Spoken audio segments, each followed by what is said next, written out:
अब मैं लेके चलता हूं कि इनको कैसे आप लोगों को समझाना है कि कौन से ऑफेंस होंगे और कौन से प्लेस होंगे। तो पहले हेडिंग देखते हैं कि सेक्शन 201 बीएनएसएस का हेडिंग क्या कहता है। Place of trial in case of certain offences. ये जो वर्ड्स है ना, सर्टेन ऑफेंसेज, ये आपको क्वेश्चन सॉल्व करने में हेल्प करेंगे।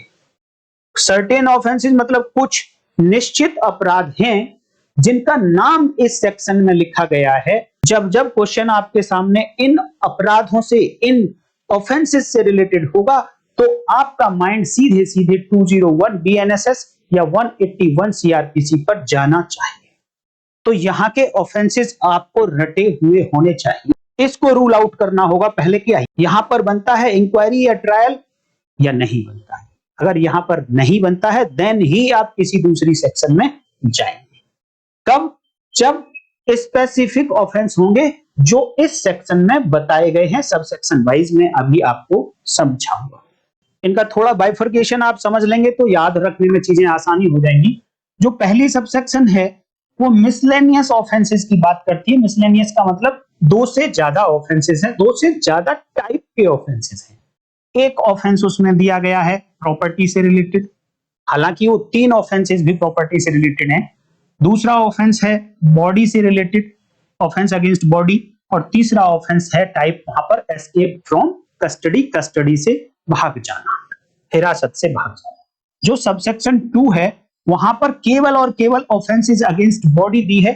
शरीर से संबंधित जो अपराध हैं, दो अपराध है ना सेक्शन 2 में, दो अपराध हैं, 4 प्लेसेस हैं, तो वो दो अपराध ऐसे हैं जो केवल शरीर से संबंध रखते हैं। और सबसेक्शन 3, 4 एंड 5 में जितने भी ऑफेंसेस हैं, ऑफेंसेस अगेंस्ट प्रॉपर्टी हैं। तो ये थोड़ा बाइफर्केशन आप याद रखिएगा। अब देखते हैं सबसेक्शन वाइज। सबसेक्शन 1 क्या कहती है। सबसेक्शन 1 में देखिए ऑफेंसेस कितने थे, आप थोड़ा याद करना। मैक्सिमम ऑफेंसेस 4 सबसेक्शन 1 में है। कौन कौन से ये ऑफेंसेस हैं? ऑफेंस ऑफ डकैती, डकैती का अपराध हो, या ऑफेंस ऑफ डकैती विद मर्डर, डकैती करते करते मर्डर कर दिया हो, हत्या कर दी हो। तीसरा है belonging to a gang of dacoits. एक ऑफेंस है कि अगर कोई पर्सन डकॉइट्स के गैंग को बिलोंग करता है, उनसे संबंध रखता है, तो एक वो अपराध हो गया। और फोर्थ टाइप का अपराध है एस्केपिंग फ्रॉम द कस्टडी, हिरासत से निकलकर भाग गया हो। तो ये 4 टाइप के ऑफेंसेस के जब जुरिस्डिक्शन को देखने की बात होगी कि ऐसे इन 4 ऑफेंसेस की इंक्वायरी या ट्रायल कहां चल सकता है, साथ ही उनका इन्वेस्टिगेशन भी कहां चल सकता है, तो आप टेबल से याद करिए कि इधर 4 तो इधर 2 हैं। ऐसे 2 प्लेसेस हैं जिन पर इन ऑफेंसेस की ट्रायल या इंक्वायरी या इन्वेस्टिगेशन चल सकता है। जिनमें से एक तो मैंने पहले ही बता दिया था आपको कि एक तो सभी में कॉमन है कि ये जो 4 ऑफेंसेस हैं जिस प्लेस पर हुए उस प्लेस स्थान के ऊपर अपनी अधिकारिता रखने वाले कोर्ट में ऐसे केसेस का, ऐसे ऑफेंसेस की इंक्वायरी या ट्रायल चल सकता है। तो एक तो हुआ वेयर ऑफेंस वाज कमिटेड, जहां पर वो अपराध हुआ है। दूसरा इंपॉर्टेंट है याद रखने के लिए, जहां पर एक्यूज पाया गया है, वेयर एक्यूज वाज फाउंड। जिस स्थान पर एक्यूज मिला उस स्थान पर अधिकारिता रखने वाली कोर्ट में ऐसे चारों में से किसी भी ऑफेंस का इंक्वायरी या ट्रायल किया जा सकता है। जैसे मान लें फॉर एग्जांपल ये एक प्लेस है दिल्ली, यहां पर तो डकैती हुई और जो एक्यूज मिला वो यूपी में मिला कहीं पर जाकर। तो कहां कहां ऐसी डकैती का इंक्वायरी या ट्रायल किया जा सकता है? तो दिल्ली में भी इंक्वायरी या ट्रायल किया जा सकता है, यूपी में भी इंक्वायरी या ट्रायल किया जा सकता है, क्योंकि यूपी में वो एक्यूज मिला है। और ये सबसेक्शन 1 में जो दूसरा पार्ट है वो यही है कि इन 4 ऑफेंसेस का एक्यूज जहां भी मिलेगा वहां पर ट्रायल हो सकता है, इंक्वायरी हो सकती है। ये कहती है सबसेक्शन 1। देखिए सबसेक्शन 2 क्या कहती है। 2 ऑफेंसेस हैं और दोनों एक जैसे हैं, जरा ध्यान रखिएगा। एक ऑफेंस है किडनैपिंग और दूसरा ऑफेंस है एब्डक्शन।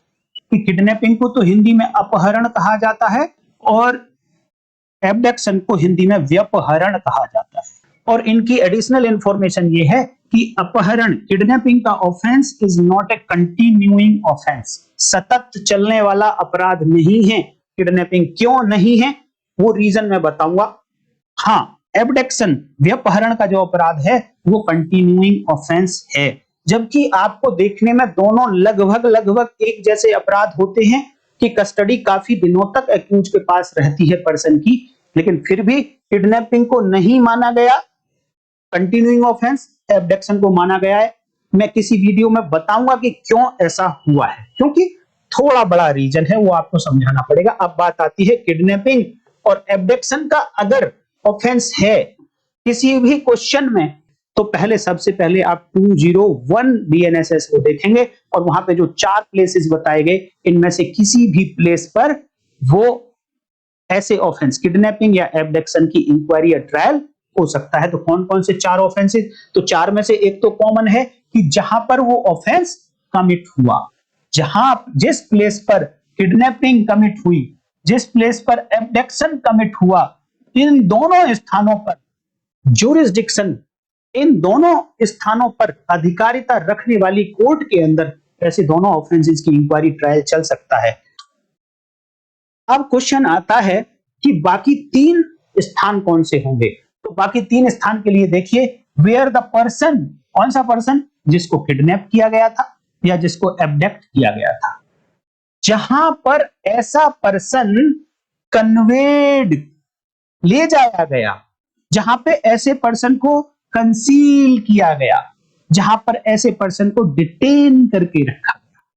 तो कन्वेड, कंसील्ड एंड डिटेन्ड, ये 3 वर्ड की वजह से 3 नए प्लेस हो गए, इसलिए टोटल मिलाकर 4 प्लेसेस में से किसी भी स्थान प्लेस पर ज्यूरिसडिक्शन रखने वाली कोर्ट में ऐसी किडनैपिंग और एबडक्शन की इंक्वायरी और ट्रायल चल सकता है। सबसेक्शन 3 देख लीजिए। 3 में तो मैंने क्या बताया था, अक्रॉस द टेबल 3 ही है सब कुछ। सबसेक्शन 3 और number of offences 3 and number of places भी 3।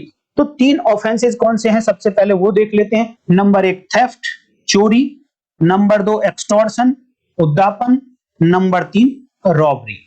Theft, extortion, robbery connected offences हैं, इसीलिए एक ही सबसेक्शन में रख दिए। नेचर लगभग लगभग एक जैसा है और काफी हद तक ये मैच करती हैं। तो 3 ऑफेंसेस का ट्रायल कौन से 3 प्लेसेस पर चल सकता है? तो एक तो कॉमन हुआ कि जिस प्लेस पर ये तीनों ऑफेंस में से कोई भी ऑफेंस कमिट हुआ, उस प्लेस पर अधिकारिता रखने वाली कोर्ट इन तीनों में से किसी भी ऑफेंस की इंक्वायरी या ट्रायल कर सकते हैं। अब बात करते हैं कि यहां जो बाकी 2 प्लेसेस बच गए वो कौन कौन से होंगे। पहली बात कि जब भी थेफ्ट, एक्सटॉर्शन, रॉबरी की बात होगी, तो जैसे ही इसमें जो प्रॉपर्टी जाती है, चाहे चोरी से गई, चाहे एक्सटॉर्शन से गई, चाहे रॉबरी से गई, अगर प्रॉपर्टी चली गई है तो वो प्रॉपर्टी अब स्टोलन प्रॉपर्टी कहलाएगी, चुराई हुई संपत्ति कहलाएगी, जो पहले सेक्शन 410 में डिफाइंड थी और 411 में पनिशेबल थी। अब सेक्शन 417 में डिफाइंड है और वहीं पर ये पनिशेबल है। बीएनएस की बात, स्टोलन प्रॉपर्टी के बारे में भी थोड़ा और ध्यान रखिए कि ये स्टोलन प्रॉपर्टी जैसे ही चोरी कंप्लीट हुई, प्रॉपर्टी के पोजेशन का ट्रांसफर हुआ, संपत्ति का कब्जा बदला, जैसे ही एक्सटॉर्शन पूरा हुआ उसमें भी संपत्ति का कब्जा चेंज हुआ, प्रॉपर्टी डिलीवर हुई, जैसे ही रॉबरी पूरी हुई, जैसे ही रॉबरी में संपत्ति एक पर्सन से दूसरे पर्सन पर गई, तो अब यहां के बाद में ये जो संपत्ति है ये स्टोलन प्रॉपर्टी, चुराई हुई संपत्ति कहलाएगी। अब ये संपत्ति एटलीस्ट 2 लोगों के पास पाई जा सकती है।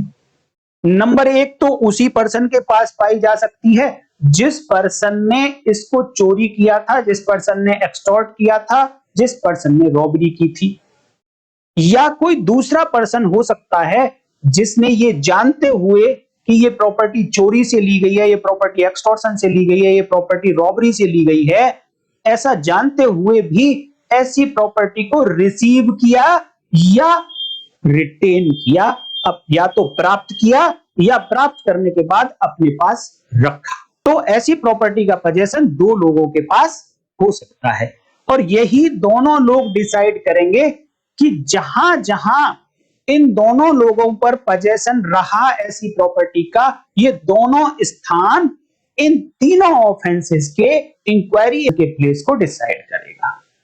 तो देखिए क्या कहती है सेक्शन। सेक्शन कहती है the stolen property was possessed by any person committing the offense। जहां पर ये स्टोलन प्रॉपर्टी उस पर्सन के पोजेशन में, कब्जे में पाई गई जिस पर्सन ने ऐसा ऑफेंस किया था। ऐसा ऑफेंस किया था मतलब या तो चोरी की थी, एक्सटॉर्शन की थी या रॉबरी की थी। इन तीनों में से किसी भी ऑफेंस को करने वाले व्यक्ति के पोजेशन में, कब्जे में ये स्टोलन प्रॉपर्टी जहां भी मिलेगी उस स्थान पर अधिकारिता रखने वाली कोर्ट इंक्वायरी या ट्रायल इन तीनों ऑफेंसेस का कर सकते हैं। यहां ध्यान रखने वाली बात है, जो दूसरा स्थान है वहां पर पोजेशन किसके पास है प्रॉपर्टी का? जिसने ये ऑफेंस किया, जिसने चुराई, जिसने एक्सटॉर्शन किया, जिसने रॉबरी की। लेकिन जो अगला स्थान है तीसरा, वहां पर इस पर्सन के पोजेशन में नहीं पाई गई प्रॉपर्टी। प्रॉपर्टी पाई गई ऐसे पर्सन के पोजेशन में कि जिसने चुराई तो नहीं की, एक्सटॉर्शन तो नहीं किया था, जिसने रॉबरी तो नहीं की थी, लेकिन यहां से मिली हुई प्रॉपर्टी, संपत्ति को उसने लिया, लेने के बाद अपने पास रखा, ये सब जानते हुए या ऐसा विश्वास करते हुए कि ये प्रॉपर्टी इन तीन ऑफेंसेस से प्राप्त करी गई है। ऐसी जानकारी रखते हुए, ऐसे विश्वास रखते हुए इस पर्सन के पास, जिस पर्सन के पास ये पोजेशन मिलेगा, उस पर्सन को कहा जाता है रिसीवर ऑफ स्टोलन प्रॉपर्टी। ये अपने आप में अलग ऑफेंस है। या फिर कहा जाता है रिटेनर ऑफ स्टोलन प्रॉपर्टी। लेकिन ऐसी नॉलेज या ऐसा विश्वास करने का कारण जरूर होना चाहिए उस पर्सन के पास ये लेते समय, या अगर लेते समय नहीं था तो किसी भी टाइम पे रिटेन करते समय, अपने पास बनाए रखते समय कि ये प्रॉपर्टी इन तीन ऑफेंसेस में से किसी भी ऑफेंसेस से प्राप्त की गई है। तो जिस स्थान पर ये इस व्यक्ति के पोजेशन में थी ये प्रॉपर्टी, उस स्थान पर जुरिस्डिक्शन रखने वाली कोर्ट में भी ऐसी इंक्वायरी या ट्रायल चल सकता है। यहां पे एक छोटी सी बात और बताऊंगा मैं कि आपको कहीं कंफ्यूजन ना हो जाए, क्योंकि मेरी ड्यूटी है कि मैं आपका कोई कंफ्यूजन ना रहने दूं। देखिए यहां पर तीन ऑफेंसेस हैं, थेफ्ट, रॉबरी एंड एक्सटॉर्शन। एक चौथा और ऑफेंस होता है कि जो पर्सन अपने कब्जे में ये जानते हुए कि ये प्रॉपर्टी चोरी से प्राप्त की गई है, एक्सटॉर्शन से या रॉबरी से प्राप्त की गई है, ये जानते हुए उस प्रॉपर्टी को लेता है, तो वो आईपीसी की सेक्शन 411 में पनिशेबल था, अब 317 बीएनएस में पनिशेबल है। तो ऐसे ऑफेंस की इंक्वायरी या ट्रायल कहां चलेगा? क्या इस सबसेक्शन से डिसाइड होगा? नहीं, यही कंफ्यूजन नहीं हो जाना चाहिए आपको। यहां इस सबसेक्शन में केवल कौन कौन से ऑफेंसेस की जुरिडिक्शन चेक करनी है? तीन ऑफेंसेस केवल, थेफ्ट, एक्सटॉर्शन एंड रॉबरी। ये तो चौथा ऑफेंस हो गया, receiving of stolen property, retaining of stolen property, ये चौथा ऑफेंस हो गया। इस चौथे ऑफेंस की जुरिस्डिक्शन यहां चेक नहीं करनी है सबसेक्शन 3 में। कंफ्यूज नहीं हो जाना बिल्कुल भी। देखना आगे, देखो अभी और क्लियर हो जाएगा। चौथी सबसेक्शन देखिए, चौथी सबसेक्शन में क्या बताया था मैंने, नीचे से चलेंगे पांचवी से, तो 1 2 3, तो यहां पे कौन सी, कितने ऑफेंसेस आए? 2 ऑफेंसेस। कौन कौन से हैं ये 2 ऑफेंसेस और प्रॉपर्टी से रिलेटेड हैं? तो criminal misappropriation and criminal breach of trust. ये दोनों ऑफेंसेस सबसेक्शन 4 में लिखे गए हैं, स्पेसिफिक है। जब भी क्वेश्चन आप पढ़ें और वहां पर क्रिमिनल मिसएप्रोप्रिएशन या क्रिमिनल ब्रीच ऑफ ट्रस्ट लिखा हो, या जो एप्लीकेशन बेस्ड क्वेश्चन दिया उस क्वेश्चन से offence criminal breach of trust या क्रिमिनल मिसएप्रोप्रिएशन का बनता हो, हिंदी में क्रिमिनल मिसएप्रोप्रिएशन को आपराधिक दुर्विनियोग कहा जाता है और क्रिमिनल ब्रीच ऑफ ट्रस्ट को आपराधिक अमानत में खयानत बोला जाता है। अगर ये 2 ऑफेंसेस का जुरिस्डिक्शन चेक करना है तो कितने स्थान बताए थे इधर? 3 3 2 लास्ट में। तो 3 प्लेसेस कौन कौन से होंगे? एक और बात आप यहां ध्यान रखिए कि एक कॉमन है कि जहां पर ये अपराध हुआ, जहां पर क्रिमिनल मिसअप्रोप्रिएशन हुआ, जहां पर क्रिमिनल ब्रीच ऑफ ट्रस्ट हुआ, एक तो कॉमन है, एक तो उस स्थान पर ज्यूरिसडिक्शन रखने वाली कोर्ट में इंक्वायरी या ट्रायल चल सकता है। बाकी बच गए दो।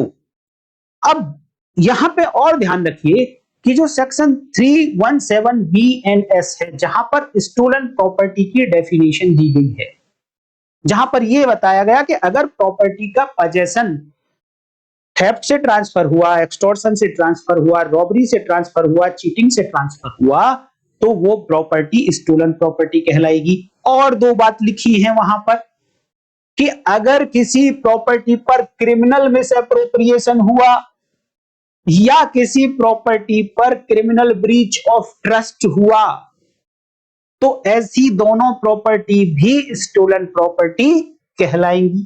तो कहीं ना कहीं स्टोलन प्रॉपर्टी का पजेशन ज्यूरिसडिक्शन को डिसाइड करेगा, जैसे कि पिछली सबसेक्शन 3 में डिसाइड किया। पिछली सबसेक्शन 3 में जो 3 प्लेस थे, उनमें से 2 प्लेस को तो केवल और केवल स्टोलन प्रॉपर्टी ने ही डिसाइड किया था, उसका पजेशन एक्यूज के पास मिला जहां पे, या फिर दूसरे पर्सन के पास मिला जिस स्थान पे। इसी तरीके से यहां देखिए कि दूसरा प्लेस क्या होगा। दूसरा प्लेस ये कहता है कि any part of the property subject matter of the offence. देखिए जो दोनों ऑफेंसेस हैं, चाहे तो आप क्रिमिनल ब्रीच ऑफ ट्रस्ट ले लो, चाहे आप क्रिमिनल मिसअप्रोप्रिएशन ले लो, दोनों ही ऑफेंस जब होते हैं जब प्रॉपर्टी एंट्रस्ट की गई हो कंप्लेनेंट के द्वारा, विक्टिम के द्वारा एक्यूज को। तो यहां सब्जेक्ट मैटर कौन सी प्रॉपर्टी होगी? जो एंट्रस्टेड प्रॉपर्टी है वही प्रॉपर्टी सब्जेक्ट मैटर है। और यह कहा गया कि इस सब्जेक्ट मैटर प्रॉपर्टी, इस एंट्रस्टेड प्रॉपर्टी का एनी पार्ट क्या होता है? नंबर एक बात, या तो रिसीव किया गया है या रिटेन किया गया। ये दोनों वर्ड्स एक साथ चलते हैं क्योंकि receiving of stolen property and retainer of stolen property एक ही ऑफेंस है, दोनों साथ चलते हैं। तो जहां इस एंट्रस्टेड प्रॉपर्टी का जब वो स्टोलन प्रॉपर्टी बन गई, उस प्रॉपर्टी को या तो रिसीव किया गया या जहां पर रिटेन किया गया, किसके द्वारा? एक्यूज के द्वारा।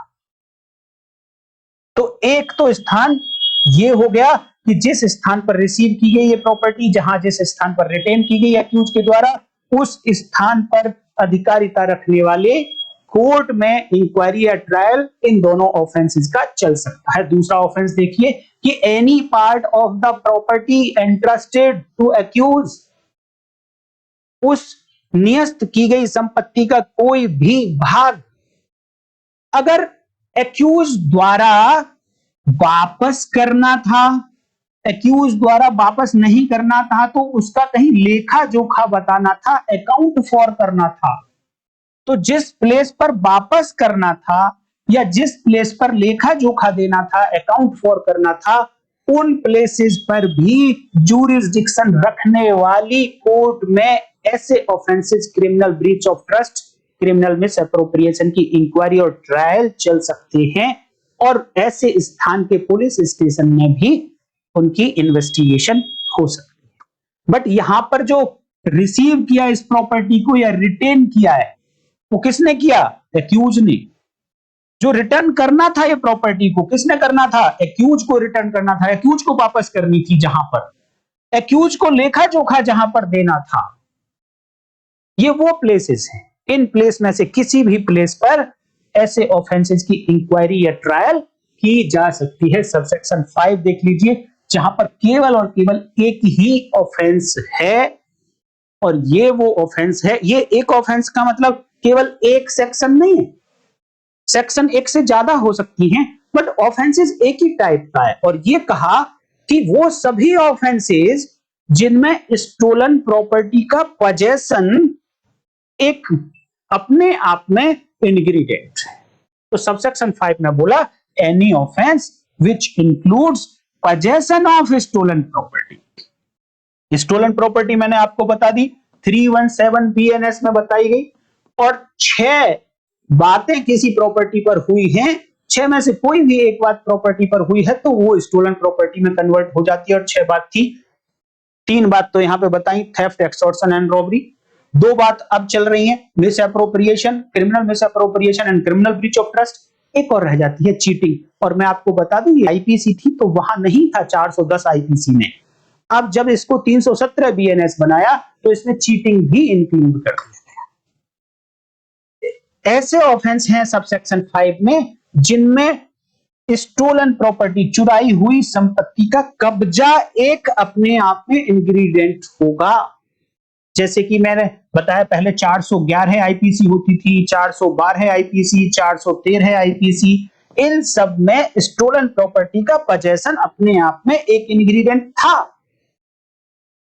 तो ऐसी सभी सेक्शंस का अगर इंक्वायरी या ज्यूरिसडिक्शन का प्लेस डिसाइड करना हो तो मैंने आपको बताया केवल दो ऑप्शन है यहां पर। टेबल आपको अगर याद आ रही होगी तो, और दो में से एक तो कॉमन ही है कि जिस स्थान पर ऐसा ऑफेंस हुआ है उस स्थान पर ज्यूरिसडिक्शन रखने वाली कोर्ट में इंक्वायरी या ट्रायल किया जा सकता है। पर देखने वाली बात है कि वो दूसरा स्थान कौन सा होगा, क्योंकि स्टोलन प्रॉपर्टी इन्वॉल्व है, उसका पजेशन इन्वॉल्व है। तो कहा कि कोई भी पर्सन हु रिसीव्ड और रिटेन्ड, ऐसा कोई व्यक्ति जिसने या तो पजेशन प्राप्त किया ऐसी स्टोलन प्रॉपर्टी का, या पजेशन प्राप्त करने के बाद उसको रिटेन रखा, अपने पास बनाए रखा, इस नॉलेज से, इस जानकारी से, ऐसे विश्वास के कारणों के साथ कि वो प्रॉपर्टी स्टोलन प्रॉपर्टी है। ऐसी जानकारी के साथ अगर किसी व्यक्ति ने ऐसी स्टोलन प्रॉपर्टी को रिसीव किया था या फिर रिटेन किया था, तो दोनों में से कुछ भी किया हो, तो ऐसे प्लेस पर इंक्वायरी या ट्रायल की जा सकती है। अब आप कंफ्यूज हो गए होंगे कि सबसेक्शन 4 में लिखी हुए यही बात ने सबसेक्शन 4 में लिखी थी, यही बात यहां लिखी है। तो मैंने सबसेक्शन 3 में बताया था आपको कि सबसेक्शन 3 में कौन से ऑफेंसेस का ज्यूरिसडिक्शन चेक किया जा रहा था, theft, extortion and robbery. Subsection 4 में कौन से ऑफेंसेस का ज्यूरिसडिक्शन चेक किया जा रहा है, criminal breach of trust and criminal miss appropriation. Subsection 5 में कौन से ऑफेंस का प्लेस चेक किया जा रहा है, तो वो है receiving of stolen property, habitually receiving of stolen property, receiving of stolen property, property obtained by dacoity. तो हर सबसेक्शन में ज्यूरिसडिक्शन चेक करना है, किस ऑफेंस का ज्यूरिसडिक्शन चेक करना है। वो ऑफेंस अलग अलग हैं, प्लेसेस हो सकता है कि वो सेम से लगे, हो सकता है सेम, लेकिन ऑफेंसेस अलग अलग हैं। जब उन सेक्शंस को हम चेक करेंगे तो सब सेक्शन अलग आएगी, प्लेस चाहे वो सेम आ जाए। तो ये रही सब सेक्शन 201 जो 181 सीआरपीसी की करस्पॉन्डिंग सेक्शन है, और इस टेबल से शुरू हुई, इसी टेबल पे मैं एंड करूंगा। फिर से आप देख लीजिए दोबारा से। सबसेक्शन 1 में 4 ऑफेंसेस थे, फटाफट से रिपीट करूंगा मैं। डकैती, डकैती विद मर्डर और बिलोंगिंग टू गैंग ऑफ डकैती एंड एस्केप फ्रॉम कस्टडी। इनका दो स्थान पर ट्रायल हो सकता था। एक तो सभी में कॉमन है कि जहां पर ये चारों में से कोई भी ऑफेंस हुआ, या जिस स्थान पर इन चारों में से किसी भी ऑफेंस को करने वाला एक्यूज पाया गया। सबसेक्शन 2 और 2 ही उसमें ऑफेंस लिखे हैं, किडनैपिंग एंड एब्डक्शन। और किडनैपिंग एब्डक्शन के लिए 4 प्लेस बताए गए हैं, जहां पर नंबर 1 बात तो कॉमन ही है कि जहां पर ये ऑफेंस हुआ। नंबर तीसरी बात, जहां पर कन्वे किया गया, ले जाया गया, जहां पर कंसील किया गया, जहां पर डिटेन करके रखा गया विक्टिम को जिसकी किडनैपिंग हुई थी, जिसका एब्डक्शन हुआ था। सबसेक्शन 3 में देख लीजिए 3 ऑफेंसेस, 3 प्लेसेस, और ऑफेंसेस हैं थेफ्ट, एक्सटॉर्शन एंड रॉबरी। तो उनमें एक तो कॉमन ही है कि जहां पर ये ऑफेंस हुआ, और दो अगले स्थान हैं स्टोलन प्रॉपर्टी से रिलेटेड, कि एक स्थान तो वो जहां पर स्टोलन प्रॉपर्टी किसी व्यक्ति के पोजेशन में मिली, लेकिन वो व्यक्ति वही था जिसने इन तीनों में से कोई ऑफेंस किया, और अगला स्थान वो स्टोलन प्रॉपर्टी किसी पर्सन के पोजेशन में मिली, बट वो व्यक्ति इस ऑफेंस को करने वाले से अलग था। सबसेक्शन 4 में 2 ऑफेंसेस हैं और इसके प्लेसेस हैं 3। वो 2 offences criminal miss appropriation, criminal breach of trust. तो एक स्थान तो 3 में से यही हो गया कि जहां पर ऑफेंस हुआ। 2 बच गए स्टोलन प्रॉपर्टी से रिलेटेड। क्योंकि यहां पे भी स्टोलन प्रॉपर्टी है। तो वो स्टोलन प्रॉपर्टी जहां पर स्टोलन प्रॉपर्टी का कोई भी पार्ट ये ऐसी जानकारी के साथ या तो रिसीव किया गया या रिटेन किया गया, और दूसरा जहां पर एक्यूज को या तो ये प्रॉपर्टी रिटर्न करनी थी या इसको अकाउंट फॉर करना था। तो ये 3 केस हो गए। सब सेक्शन 5 में कहा गया केवल एक ऑफेंस जहां पर स्टोलन प्रॉपर्टी का पोजेशन एक इंग्रेडिएंट है, ऐसे सभी ऑफेंसेस का ज्यूरिसडिक्शन एंड ट्रायल केवल 2 प्लेसेस पर हो सकता है। एक तो वही कि जहां पर ये ऑफेंस हुआ, और दूसरा वो जहां पर ये स्टोलन प्रॉपर्टी किसी भी पर्सन ने रिटेन की या रिसीव की। तो उम्मीद करता हूं कि 201 BNSS 181 CRPC बहुत अच्छे से आपको समझ आ गई होगी। अभी भी अगर आपको कोई डाउट है तो प्लीज कमेंट करके बताइए, मैं और मेहनत करके आपके डाउट्स को दूर करूंगा। दोस्तों, इससे कनेक्टेड जो क्वेश्चंस हैं, मैं ट्राई करूंगा कि अगली वीडियो में इससे कनेक्टेड क्वेश्चंस को मैं समझाऊं, क्योंकि क्वेश्चन से बहुत बातें समझ आ जाती हैं। अभी आप देख लीजिए, पिछली जो वीडियोस मैंने बनाई हैं उनको एक बार जरूर देख लीजिए आप, क्योंकि अब इसके आगे कुछ थोड़ी ही सेक्शन बची हैं जो ज्यूरिसडिक्शन को डिसाइड करेंगी, और मैं कुछ ऐसे एग्जांपल डिस्कस करूंगा जिसमें सारी सेक्शंस आपको घूमनी पड़ेंगी, तब जाके उसका आंसर आपको मिलेगा।